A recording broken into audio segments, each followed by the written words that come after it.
ఇది బృహదీశ్వరాలయం. బృహదీశ్వరుడు వారాహి మాత 500 సంవత్సరాల క్రితం టెంపుల్ ఇది. అసలు ఎంత కట్టడము, ఎంత ఎట్లా ఉంది చూడండి శిల్పాలు. మనం భారతదేశంలో పుట్టి ఇంత అద్భుతమైన శిల్పాలు మన దేశంలోనే ఉన్నాయి.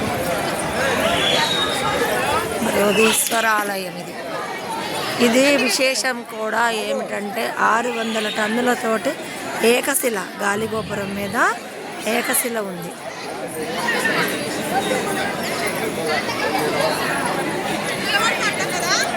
గాలిగోపురం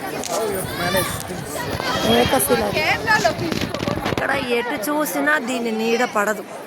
మనము ఎంత దూరం చూసినా దీని నీడ పడదు. ఇక్కడ అదొక విశేషం.